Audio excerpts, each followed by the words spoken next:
As I stand in front of you, I'll let you know, no one ever will be licensed our technology. No one ever will have what we have. Why? Because this is to help people. This is not a commercial endeavor where it's a get-rich-quick scheme. Today, VoxxLife is recognized as the biggest breakthrough in wellness in the last 50 years. It's accredited as being the biggest breakthrough in neurotech and neurostimulation maybe over the last century. It's thousands of associates over North America helping hundreds of thousands of people get better, feel better, and stay better. But it didn't always start this way. At the root of it, at the heart of it, VoxxLife is a story of a boy trying to help his mother. And that boy is me. In 1983, my mother was diagnosed with multiple sclerosis. She went from diagnosis to wheelchair in under 18 months. Now, in 1983, not a lot was known about MS. It seemingly was a black box of neurological disorders and dysfunction. And as a curious 13-year-old, as the apple of my mother's eye, I was very curious to understand why this happened to my mom. How did this happen to me? How did a healthy, strong, vibrant woman who was taking care of a growing family, working, really the cornerstone of our household, in terms of that nurturing, loving person, all of a sudden became completely dependent on others for her care. And in 1983, I'll tell you, there wasn't a lot known. Today, her condition would be classified as progressively relapsing MS. But in 1983, it was just MS. What this did for me was to really raise that curiosity of understanding the big why of what happened. So that curiosity of understanding neurology started for me at a very young age, simply because I loved my mom and I wanted to help her. But not being able to help her does a lot of things to people. When you are in a situation of seeming hopelessness, of seemingly desperate situation of trying to find help, you will go to seemingly no ends and no limits to find that help.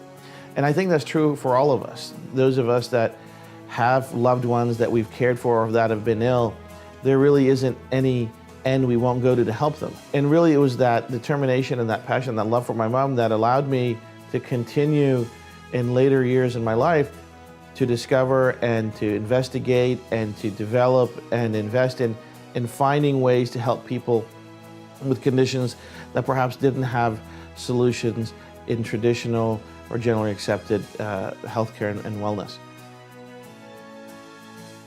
Now let's step forward a number of years, right? So 2008, I'm introduced to neuromuscular scientists that are looking at ways to help TMJ and TMD issues.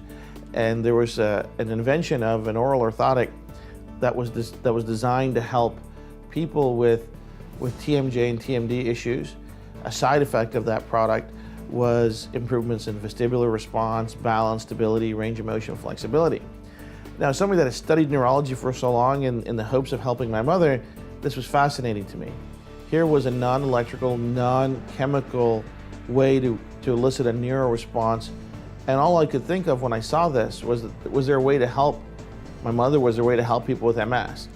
And that was my first big step into understanding, peripheral nervous stimulation, away from electrical stimulation, away from chemical stimulation.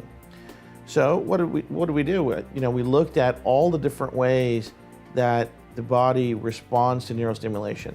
And something that was key to our understanding was actually research done in 1964 by Dr. C.J. Griffin in Sydney, Australia.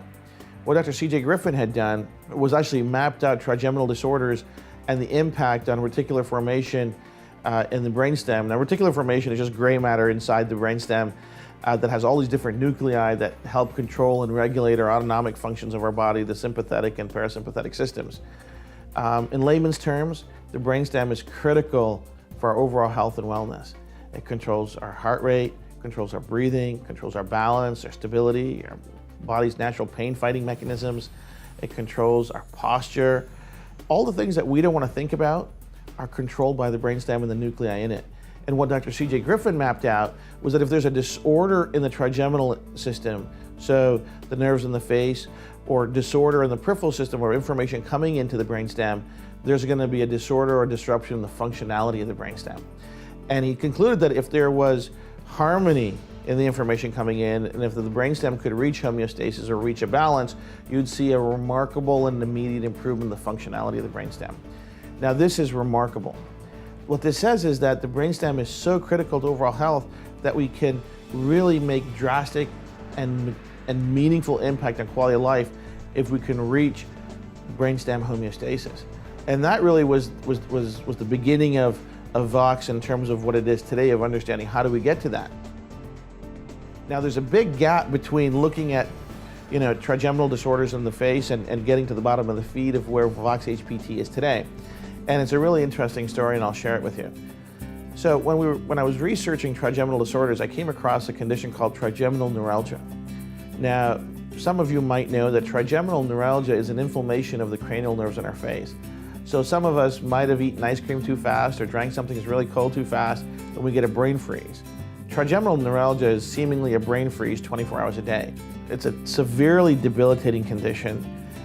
Nobody really knows what causes it. Treatment of it is very sporadic, but recognized ways of treating trigeminal neuralgia include drugs, and then inject the face or right into the nerves, electricity, zap the nerves to numb them, and in drastic cases when those things don't work, they'll recommend surgery to cut the nerve into the brain, so just to alleviate the pain.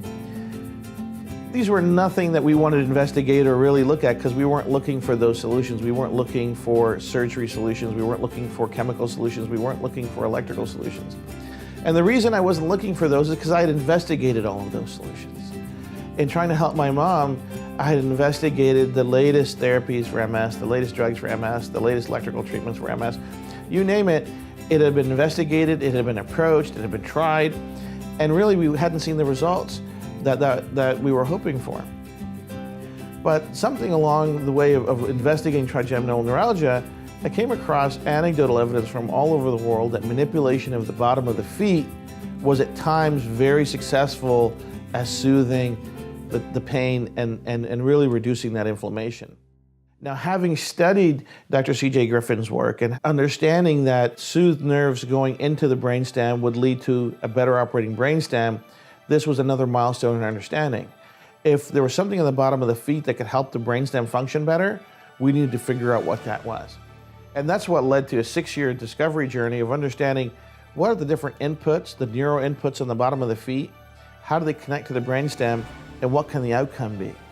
So we started looking at it, and what we found was that there is an immense, over 45 to 50 years of research looking at the different types of receptors just underneath our skin, just underneath on the soles of our feet. But all of this research seemingly exists inside silos. So there's research done at the University of British Columbia that looked at mapping the different mechanoreceptors on the bottom of the feet. The conclusion done from this study was that these receptors play some role in postural stability and balance. Sadly, additional research wasn't done beyond that. There's numerous studies done at Harvard that looked at brain activity associated with very specific acupuncture points. And the conclusion, and it's clear as day as you look at those MRI images, is that very specific acupuncture points have very specific correlation to brain activity and neuronal network activity in the brain. Again, this information exists in a silo and doesn't reference or speak to mechanoreceptor activation. Then there's 3D mapping of dermatomes, which are spinal nerves all over our body. Again, massive research all over the world pointing to a correlation of receptors on our body, on the bottom of our feet, and the relationship to the brainstem. And my guess and my hope was that there would be an integrative relationship between all these different receptors and the result that we wanted in the brainstem. We knew that it was possible to get the result in the brainstem because of the work that Dr. C.J. Griffin had done. And also because of that lighthouse effect of people manipulating or massaging the bottom of the feet to get a similar result. So that was key. And if we could mimic that or mirror that, we know that we'd have a great solution. So what did we do? We relied on the scientific method, experimentation, observation, conclusion.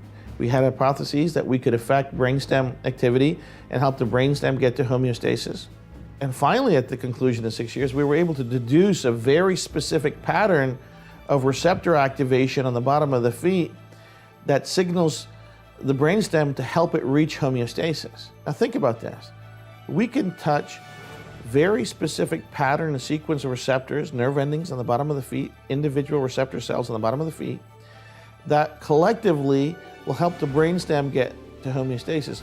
What this means is the output is going to be better balance, better stability, better range of motion, better pain management, better respiratory efficiency, better HRV, heart rate variability. All of these things that are controlled by the brainstem are seemingly, miraculously, instantly are going to operate better. So once we had this technology figured out, then it was a matter of putting it into products that could be easily used to test efficacy. So we've built this pattern into insoles and knitted it into socks. And we needed to prove the efficacy to measure really what could it do. So we commissioned a number of clinical studies, independent studies, to take a look at the efficacy. So one of the first studies that we commissioned was that we wanted to evaluate the impact our technology could have on painful neuropathy in people with diabetes. So we worked with diabetic leaders, and the intake requirements are real simple. Adult diabetes with at least level 4 pain on the universal pain scale. So double-blind study. They got our technology with our socks, and they got a placebo socks to make sure that we could effectively measure efficacy. And the results were absolutely amazing. Over 90% of the subjects reported that their pain had subsided. Over 76% of them reported that their pain had reduced to level 2 or less of the universal pain scale. Now let me clarify what this means. Level 4 pain is pain that interferes with daily tasks and really is a hindrance on quality of life. Level 2 pain is hardly noticeable and doesn't interfere with quality of life. This is a massive and immediate improvement without drugs, without chemicals, without surgery. Seemingly these people will only be able to rely on painkillers, opioids, and other drugs to help them manage their pain. With our technology, they were able to do it by simply putting on a pair of socks. We think as a solution for people with diabetes and really the epidemic that has become diabetes, this is a real solution for people who just want an opportunity to enjoy mobility and quality of life. Other studies we've conducted looked at postural stability and balance. We worked with a major labor union, and we worked with their workforce to see what impact our technology could have. And what we saw was a 31% improvement in postural stability and balance. Now, 31% doesn't mean anything, does it? Unless we put it into context. In context, what that means is an 8x reduction in fall risk in people over the age of 55. That's astounding, considering there's a 65% mortality rate in seniors over 2 years that fall and break a hip. If we can offer a solution that can give them more security, more stability, more freedom to walk around, to enjoy their life and their golden years, and reduce that risk of fall and injury, I think, again, it's a massive movement forward in quality of life and wellness. And finally, we also looked at athletic performance and power performance. We worked with the California Sports Institute, and we looked at power output, range of motion, flexibility. And what we saw was a 22% increase on power output on the Wingate cycles. We had 17% improvement in velocity of force. We see a 15 degrees improvement in range of motion. These are massive, massive improvements in overall energy levels, power output levels, and how much energy we're going to have at the end of the day. So when we put all of these things together, when we put the pain management together, when we put the better postural stability and balance together, when we put that together with more mobility and more power and more balance, what we have is a completely enhanced quality of life. Really, it's the new you, it's the new person, because whatever their best was, now it's at a new level. They have less pain, they have more mobility, they have more range of motion, they have more energy. And when we map that against and we compare that to what's happening in the world, when 85% of people that go to the doctor complain of low energy and some kind of pain, they're there because they're uncomfortable. They're there because they're looking for help with their quality of life. And with our solutions and with our technology, we have something that's completely risk-free. It's safe, it's affordable. It doesn't rely on drugs. It doesn't rely on specialized treatment.